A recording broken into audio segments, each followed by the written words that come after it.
What's up, guys? Welcome back to the channel, The Man Welding, and today I have a very important topic I want to discuss. Now, this is kind of an uncomfortable one, but I think there's a lot of value in having this conversation, so let's get into it. You guys, I'm talking about being addicted to pills. Now, I know that's probably not what you were expecting to hear, but the fact of the matter is being addicted to pills is something that I have experienced personally earlier in my life. It's not something I struggle with anymore, but I have a lot of experience with the issue, and I want to just kind of talk about how I got into doing that sort of thing and what it was like and, where I'm at now. So let's get into it. Guys, the first time I ever did pills, best I can remember, was when I was 13 years old, and it was ecstasy. All right, one of my best friends at the time, his name was Tommy. Me, Tommy, and my other best friend Kyle, we used to have this routine where we would sneak out of our bedroom in the middle of the night. Basically every night at midnight we had a standing date to meet up at Tommy's property, right? He had a fairly large property, so we would meet at the top of his property, and at the top of his property there was an old abandoned Chevy S10 truck, and we would sit in that truck and we would get high and smoke weed together, right? Tommy's stepdad was a huge stoner, and Tommy had access to a lot of weed. So me, Tommy, and Kyle, we would sneak out of our bedrooms every night at midnight, and we would go to Tommy's property and we would get high in that truck, and then we would just go back to our rooms and go to sleep, wake up in the morning and meet up at the bus stop and get high again right before school. But anyways, this one particular night I met up with Tommy, and Kyle was not there for whatever reason, and something seemed really different about Tommy that night. His eyes were bugging, his pupils were super dilated, he had this giant smile on his face, he seemed really excited, and I was intrigued, right? And I was like, "What's going on, man? What's up?" And he said, "Oh man, dude, I'm on ecstasy, right?" And I was like, "Whoa, ecstasy, that's kind of crazy, bro." And he's like, I'll never forget the way he described it to me. He was like, "Steven, imagine the happiest feeling you've ever felt in your entire life, multiply that by 100 and make it last for like 10 hours. Now guys, I was sold. It sounded good to me, so he talked me into it, right? It didn't take too much convincing. He put it like that. So what happened was we went down to his house, and I climbed into his bedroom window, which his room was at the front of the house. And of course, his family's inside the house. They're sleeping. It's like midnight. We're like 13 years old. And Tommy is just rolling balls on fucking ecstasy, right? So we go up in his room, and he's like, "Shh, we got to be quiet so we don't get busted." And he whips out this bag. And I'm not talking like a sandwich bag. I'm talking about like a big-ass bag. And it was probably like this full with ecstasy. And these particular pills were double-stacked purple Dolphins. Double-stacked purple Mercedes, right? So it was a double-stacked pill, it was purple, and it had the Mercedes-Benz logo stamped into the top of it. And I remember all this very vividly, right? I was apprehensive because I had never done these types of drugs before. And so he gave me like a half of one, right? He cut it in half, and I popped half of it. And then, and he's like rolling, having the time of his life, and I'm just kind of high, and I took this pill, and he sets me up in his closet, right? So I sit in his closet, and he had these LED glasses that plugged into the wall, and they had an LED light that kind of like chased the light through the frames.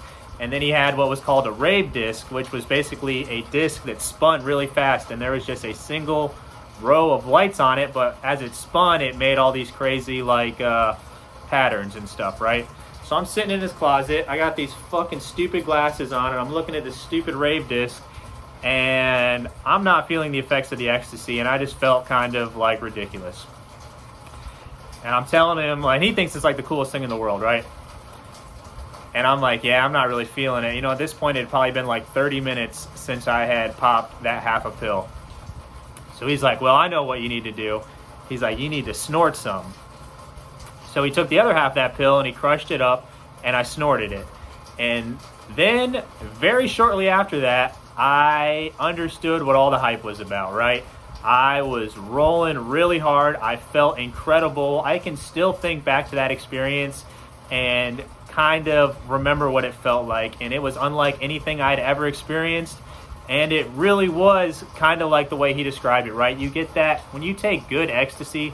Now, back in those days, ecstasy was a lot more pure than what it is now. It's like this was before Molly was popping off and before everything was laced with fentanyl and all this bullshit, right? So anyways, I had an extremely huge release of serotonin, and it was incredible, right? And long story short, we stayed up all night just running around high on ecstasy, smoking weed, doing whatever. And, I did a little bit more throughout the rest of the night, probably like another pill, so a pill and a half, right? And I remember once the sun came up and we were starting to like come down off of the high, what we did was we took like a bowl, like you smoke a bowl of weed, and he had dusted it, which is like slang for crushing up a pill, on top of it with something like a Percocet or something like that. So guys, I was 13 years old. We were snorting ecstasy. We were smoking bowls of weed with pills on top of them. I mean, this is some hardcore shit, right? And that was the beginning, but it was certainly not the end, right? So after that being the first vivid memory that I have of doing pills, it probably wasn't the very first time I had done pills. But anyways, so I did that ecstasy, smoked the Percocet, and from there, I was smoking weed every day. And my other friend, my best friend Kyle, rest in peace, his mom was disabled, right? She had a stroke, and she had a prescription to Vicodin and Klonopin and Ativan and those sort of things. So, and Kyle had an older brother named Brandon who has also passed away, rest in peace to him as well. And Brandon was a bit of a drug user, pretty heavily, right? And these were the people I was hanging out with on a regular basis. So I started having access to prescription painkillers like Klonopin and Vicodin and stuff like that. And I would do that stuff regularly, you guys. I was not in a healthy home environment. I did not have any positive role models in my life. And I was just a young, misguided child, essentially. And I was doing a lot of drugs. And fast forwarding a little, and you guys, when you're doing drugs like that and you're young and you're directionless and you're not concerned with the future or really the consequences of your actions, you find yourself doing very bad things. Now, to be perfectly honest, during those times, we would break into people's houses while we were high on drugs. And we would steal from people, and I would lie, and I was just generally a pretty bad kid.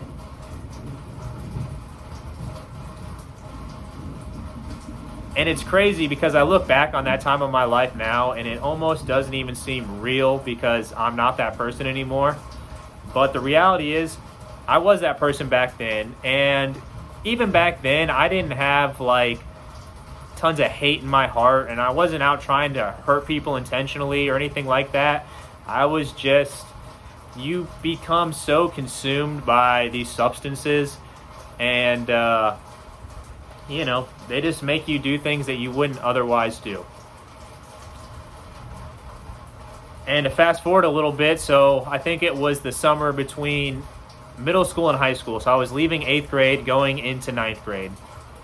And during that time, I had gotten some pills from Kyle's older brother, and he had basically stolen those pills from somebody. And I didn't know what they were at the time, but I took them. That's how reckless I was with drugs, right? I Just was taking shit that I didn't even know what it was. I just wanted to get fucked up and I didn't really care. And to make a long story short, that particular instance I'm speaking about, I had a severely bad reaction to those pills, and essentially I had something that resembled a seizure, and I had to be taken to the hospital, and it was just really bad, and I was young, and it was terrible, right? I was taken to the hospital in an ambulance solely because of drugs that I had consumed. And that sparked my parents putting me into a rehab facility. Now, it's not something that I lived at. I was young. I was probably like, however old you are during that time of your life, 14, 15, 16 years old, something like that. And but it was like these like youth drug rehab classes that I had to go to, and it was like multiple times every week, and I was getting drug tested, and there was like counseling involved and stuff like that, right? And because I was getting drug tested, I had to stop smoking weed. So it was during that time where I began drinking alcohol very heavily and very regularly, because I wasn't being tested for alcohol, right? So basically during that time, however long it was, 6 months or something like that, I wasn't smoking weed, and I probably wasn't taking pills, but I was getting drunk all the time. And anyways, that ended. I started smoking weed again immediately, and it probably wasn't too long after that I was doing pills again. And, because I was doing such hard drugs at such a young age, a lot of my peers outside of my very close friend group were definitely not doing that type of shit, right? But then as I had been older, getting into like 17, 18 years old, I had a lot of years behind me of experience using drugs, prescription pills, weed, and alcohol, that it started to become a lot more popular among my peers, right? It was a little bit more accepted and available, and that's when stuff like Xanax got really popular, and I was doing quite a lot of Xanax recreationally, and it's a miracle that I didn't do something that landed me in prison or dead, because that shit does not lead to anything good. And it's crazy, guys. As far as weed and alcohol goes, I'm going to make different videos addressing those substances specifically. But as far as the pills go, by the time I was like 19, 20, I had basically stopped doing pills, right? For whatever reason, I just had seen too many of my friends become hopelessly addicted, and to the point where they were smoking pills off of tinfoil and cooking them up in spoons and shooting them into their veins, and being completely strung out and landing in prison because they were so blacked out on Xanax that they committed multiple felonies and woke up in prison or woke up in jail having no idea what they had even done, and now they're facing 20 years. And luckily I never got to the point. I always had just enough sense to not start smoking fucking pills off tinfoil, to not start shooting them up, and to not start doing whatever, right? But I have memories of being a child, you guys, 14 years old, and I used to take like Ativan, which is something like a painkiller, and I would go into the bathroom at the local Walgreens, and I remember, on my way to the bathroom in those stores, I would stop, and there was like they would have a little book by the pharmacy that was like basically the dictionary for all the different prescription pills, right? Something that and I would rip a page out of that book on my way to the bathroom and go in the bathroom, a public bathroom, and crush up pills and fucking snort them. And, it's insane, dude. It's sad. It's really sad to think about. And I'm so happy that I moved past that and was able to not become hopelessly addicted. Although there was certainly a time where I was addicted to prescription pills. And, it's just sad to see younger people who struggle with, it's scary, right? Because I don't want to sound like a hypocrite, like speaking against this sort of stuff, because I was so heavily involved with it when I was younger. But the reality is, it gave me a very realistic perspective on what that stuff really does to people, right? And it really does ruin lives, and I don't want to see people go down that same path. I've lost great friends to drug abuse, and I really just wanted to make this video to speak on the fact that no matter where you're at in life in regards to substance abuse and addiction, there is help available, and it is certainly worth seeking out. Now, you might be able to quit on your own, but you just have to come to that realization that you want better for yourself, and that's not the life that you want to live. And hopefully just being honest about this can maybe inspire somebody who sees this video to either not go down that path, or if they are currently going down that path, to take a strong consideration of where that leads and if that's really what they want to pursue. And I don't think most people find themselves doing drugs like that because their life is going great, right? I had a very undesirable life that led me to that circumstance, right? And the people I associated with were a big influencing factor on that as well. So, there's really no easy answer, but if you're struggling with something like that, or if you know somebody who's struggling with that, like if you know somebody who is struggling with something like that, don't give up on them. Be there for them, and just be honest with them and let them know. If that's your friend, let them know, man, I care about you and you're fucking up and I don't want to see you do this type of shit. So, I'm sure I'll make more videos about this in the future. I really sat down with no plan of what I was going to talk about or how I was going to present the subject or even what the point of the video was. I just wanted to speak it out and get it off my chest and put it out there and get the conversation started for myself. So guys, once again, thank you for taking the time to watch the video. I really appreciate it, and I'll catch you next time. Peace.